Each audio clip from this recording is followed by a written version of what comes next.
welcome to my YouTube channel. This is Sunil sir, and today I am going to discuss about the again Ohm's law, and after that we will discuss about the resistance property. Okay, now let's see.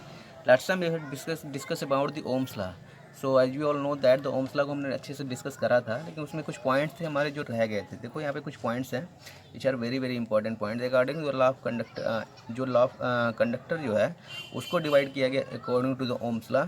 ये दो types के होते हैं जो conductor होते हैं. There are two types according to Ohm's law. एक वो होंगे जो कि ओम लॉ को फॉलो करेंगे और दूसरे वो होंगे जो ओम्स लॉ को फॉलो नहीं करेंगे. इट मीन्स एक ऐसा कंडक्टर होगा जिसमें क्या होगा, पोटेंशियल डिफरेंस बढ़ाने पे इलेक्ट्रिक करंट क्या होती है, बढ़ती है. और दूसरे केसेस में क्या होगा कि पोटेंशियल डिफरेंस बढ़ाने पर उस रेशियो के अकॉर्डिंग आपकी इलेक्ट्रिसिटी नहीं बढ़ती है. ठीक है ना. तो वो आपका सिंपली हम कहेंगे वो फॉलो नहीं करेगा ओम्स लॉ को. तो simply see the what is the pictures which are showing by the conductor which are follow the Ohm's law and which are not follow the Ohm's law. Now let's see here. This is the graph which are made by the that conductor which are follow the Ohm's law. Okay. तो simply ऐसे conductor जो ohmic law follow करते हैं, ऐसे conductor जो ohmic law follow करते हैं उसका ग्राफ कुछ इस तरीके का बनने वाला है. और now let's see here I am going tell you. ये क्या है ना कि ये वाला जो ग्राफ है ना आपको बनाने के लिए भी आता है एग्जामिनेशन में. ठीक है ना.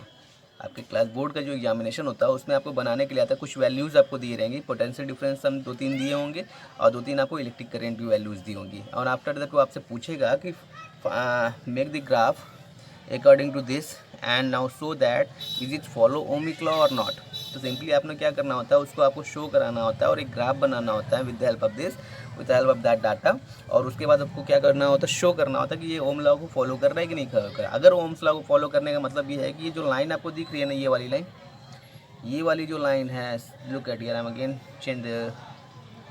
ये वाली जो लाइन है ना, अगर ये लाइन स्ट्रेट लाइन होती है और इसी तरीके से, तो ये कहेंगे this conductor are showing the picture are following the Ohm's law. Okay. And अगर कुछ वो पिक्चर्स ना कुछ ऐसा दिखा इस तरीके से, तो इसका मतलब ये होता है कि ओम लॉ को फॉलो नहीं करता है. Are you getting my point. तो आई थिंक क्लियर हो गया होगा.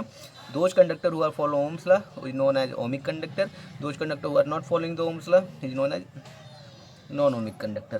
Okay, now let's see the another point. Now let's see the next point is very very important. The point is discussing about the here is resistance and resistivity. And as we all know that according to the Ohm's law जो था उसी में हमारा क्या आया था, ये resistance वाली चीज़ें की रेजिस्टेंस जो थी वो क्या होती, ओरिजिनेट हुई थी from this one point. V directly proportional to the electric current था. V equal to I R बना था. Now R equal to what. तो जो रेजिस्टेंस को हमने क्या बोला था कि resistance is the ratio of potential difference and electric current. It is the just ratio of potential difference and electric current. And what is the meaning of this? ये इसका मतलब क्या है, रियल मीनिंग क्या होता है, इसको हम देखते हैं अभी. Now let's see. The resistance is here. It is defined as the hindrance to the flow of current. Simply ये क्या होता है, जो भी कंडक्टर अगर रेजिस्टेंस प्रॉपर्टी रखती है, now it is the property of the conductor by which that conductor resist the या oppose the electric current. Okay. Oppose the electric current means what. Electric current कैसे फ्लो करता है, you know that electric current flow is because of the flowing of charge in that conductor. तो simply अगर charge में जो conductor में flow कर रहा है, अगर वो रोकेगा उसकी प्रॉपर्टी के द्वारा, कंडक्टर की प्रॉपर्टी के द्वारा वो रुका जाएगा. इस केस में इलेक्ट्रिक करंट भी क्या होगी, वो भी रोकी जाएगी ऑब्वियसली. तो यहाँ पे जो पॉइंट है ना वो यही पॉइंट है कि कुछ ये एक प्रकार का ऐसी प्रॉपर्टी है एक कंडक्टिंग वायर की जिसके कारण वो क्या करता है, फ्लो ऑफ करंट को क्या करता है, रेजिस्ट करता है, रोकता है. And that is the reason उसको रेजिस्ट यानी रेजिस्टेंस कहा गया. Are you getting my points. तो सिंपली इसका केमिकल मैं आपका हम बोले तो मैथमेटिकल रूप तो अलग था कि R equal to V by I था. आर इक्वल टू क्या था, वी बाई आई. इसके थ्रू हम आपका रेजिस्टेंस किसी भी कंडक्टिंग वायर का उस time at a particular time पता कर सकते हैं. ठीक है ना, ये पता कर सकते हैं. Now it is the ratio of the proportion. देखो यहाँ पे दिया भी हुआ है आर इक्वल टू वी अपन आई. इससे हम पता करते हैं ऐसा unit of the what is the resistance is here. तो हम लास्ट टाइम हम बताए भी थे ओम था और इसका सिंबल कुछ ऐसा होता है. Okay. Now after that again one point is here. The reciprocal of resistance क्या होता है, कंडक्टेंस होता है. Are you getting my point. Reciprocal of resistance मतलब ही क्या बनता है, कंडक्टेंस इसीलिए बनता है क्योंकि जाहिर सी बात वो कंडक्टिविटी प्रॉपर्टी शो करेगा ना. सिंपल. जितना ज़्यादा रेजिस्टेंस होगा उतनी कम कंडक्टर प्रॉपर्टी शो करेगा. जितनी कम रेजिस्टेंस किसी मटेरियल की होगी वो क्या होगा, उतनी ही ज़्यादा कंडक्टिविटी प्रॉपर्टी शो करेगी, यानी उसमें ज़्यादा करंट फ्लो करेगा. Now let's see the example which are showing in the picture here. Now the picture which first picture which are showing here the high resistance. So what do you mean by the high resistance is here? The high resistance showing that in the picture is that conductor resist very strong electric current. Okay, now in that case what will happen here? In this case, in this conducting wire are flowing very low electric current. Are you getting my point? इसके अंदर बहुत ही लो electric current क्या करेगी, flow करेगी. Now in the second picture we can see here the resistance of the second picture is what? The resistance of the second picture is too low. So in this case what will happen, if we can see here the current flowing in the conducting wire is very high. तो simply यहाँ पे क्या हो रहा है कि इसमें current जो फ्लो कर रहा है कंडक्टिंग वायर में वो क्या हो रहा है, वेरी हाई फ्लो कर रहा है. तो इस तरीके से हमने क्या डिसाइड देखा, हमने ऑब्जर्व करा कि जो इस कंडक्टिंग वायर में रेजिस्टेंस उसकी हाई होती है, इस कंडक्टिंग मैटर की रेजिस्टेंस हाई होती है, उसकी मतलब कि क्या होता है उसमें करंट फ्लो कम होता है, उसकी करंट फ्लो कम होती है. और वो क्या होता मतलब कि जो कंडक्टिंग वायर में रेजिस्टेंस कम होता है, यानी जिस कंडक्टर की रेजिस्टेंस कम होती है यानी लो होती है, उसकी क्या होती है, आपकी हाई करंट फ्लो करती है.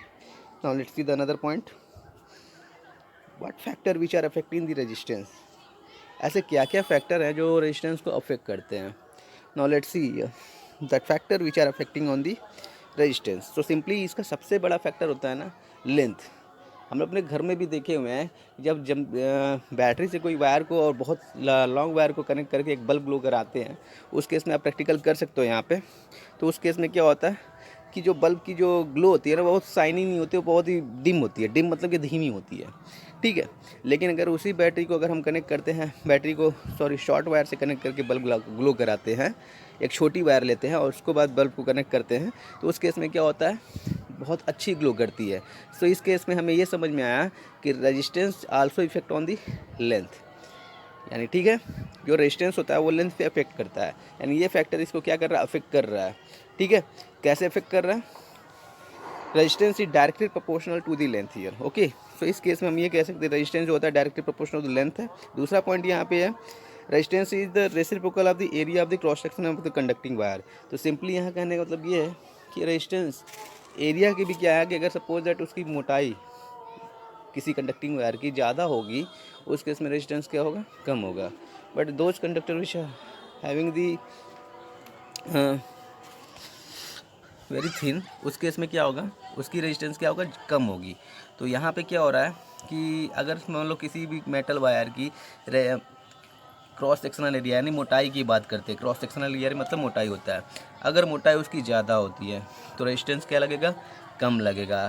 ठीक है, और अगर उसकी मोटाई क्या होती है, कम होती है यानी पतली होती है, उस केस में रेजिस्टेंस क्या होती है, आपका ज़्यादा लगेगा. Now that is the reason resistance is directly proportional to the length and resistance. Second equation क्या बन गया आपका, resistance is inversely proportional to the area cross section of the conducting wire. So in this case from the equation number first and second we can find out here the r is equal to r is directly proportional to the length, r is inversely proportional to 1/a. Okay, and now if you combining these two equation, then will become here the r is equal to the rho l by a, because we have to remove the reciprocal sign. तो यहाँ पे हमने रो लगाया, and rho is the specific resistance of the material. Okay, ये जो metal wire है उसकी special character को शो करता है. Are you getting my point? Let us see discuss also here. What do you mean by the specific resistance? और इसको हम रेजिस्टिविटी जो बोलते हैं उसको हम डिस्कस करते हैं. आई थिंक ये समझ में आ गया रेजिस्टेंस का मतलब कि what are the factor which are affecting the resistance. बहुत इंपॉर्टेंट पॉइंट है बच्चे, लर्न कर लो आप लोग, बहुत इंपॉर्टेंट पॉइंट है, इसको आपको लर्न करना पड़ेगा. ठीक है, now let's see the another point, specific resistance here. So in the case of specific resistance, the resistance of the conductor of unit length and unit cross sectional area. तो simply specific resistance क्या होता है, वो किसी conducting wire की property को show करता है, और ये आपका किसके इक्वल होता है, रेशियो होता है किसका, कंडक्टर के यूनिट लेंथ और क्रॉस सेक्शनल एरिया की. ठीक है ना. हाँ, अब बात करते हैं यहाँ पे, अगर वह क्या होता है, अगर लेंथ 1 मीटर होती है और एरिया क्रॉस सेक्शनल एरिया अगर 1 मीटर स्क्वायर होता है, देन इन दैट केस में जो रेजिस्टेंस है कंडक्टर की वो स्पेसिफिक रेजिस्टेंस के इक्वल हो जाएगी, यानी मटेरियल की रेजिस्टिविटी की क्या हो जाएगी, इक्वल हो जाएगी. सो यहाँ पे क्या होता है, तो सिंपली ये कह सकते हैं कि ये डिपेंड करता है मटेरियल की कंडक्टिंग वायर कंडक्टिविटी पे. ठीक है ना, यानी रेजिस्टिविटी जो होती है स्पेसिफिक रेजिस्टेंस, ये डिपेंड किस पे कर रहा है, मटेरियल ऑफ द कंडक्टर, यानी वो किस मटेरियल से बना हुआ है. दूसरा होता है it is denoted by the rho simply, और इसका SI यूनिट क्या होता है, ओम मीटर होता है। Okay, and now it is reciprocal temperature of the conductor also. ये क्या होता है, रेसिप्रोकल होता है temperature of the conductor also, यानी जैसे जैसे अगर किसी कंडक्टिंग वायर की टेम्परेचर ज़्यादा होती है ना, वैसे वैसे वो क्या होता है, रेजिस्टेंस हिंड्रेंस करना स्टार्ट कर देता है, यानी बहुत ज़्यादा रेजिस्टिविटी उसकी बढ़ने लगती है। And this is known as the resistivity also, यानी स्पेसिफिक रेजिस्टेंस को हम क्या बोलते थे, रेजिस्टिविटी भी बोलते थे। तो ये 5 पॉइंट हैं, आप लोगों को नोट कर लेना है, ठीक है।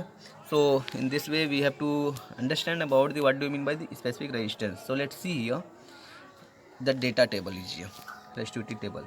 Now the material is here and the resistivity of the each metal.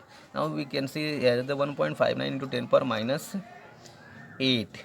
Are you getting my point? 1.59 into 10 power minus 8 is ohm meter. This is the resistivity of silver. And when we talk about the iron, then what will happen here? We can see here the 9.71 into 10 power minus 8. सो यहाँ पे हम देख रहे हैं यहाँ पे कि जो रेजिस्टिविटी ऑफ सिल्वर है वो क्या है, कम है as compare to the iron. यहाँ पे क्या है, रेजिस्टिविटी आपकी सिल्वर की कम है as compare to the iron. तो इस केस में हम ये बोल सकते हैं silver is a good conductor of electricity. Okay, and iron क्या हो गया, थोड़ा सा ना वो ज़्यादा बैड कंडक्टर है, ठीक है ना। इसमें आपकी इसकी रेजिस्टिविटी क्या है, उससे ज़्यादा है, इसलिए वो बैड कंडक्टर हो गया, सिंपल हम कह सकते हैं। And now as we can see here what do you mean by the quartz, या रबर की बात करते हैं, ग्लास की बात करते हैं, सल्फर की बात करते हैं, क्वार्टज की बात करते हैं, ये सब में आप देख लो ये टोटली क्या है, इंसुलेटर का वर्क करता है। Are you getting my point? तो इस तरीके से हम रेजिस्टिविटी क्या करता है, resistivity just show the property of the material.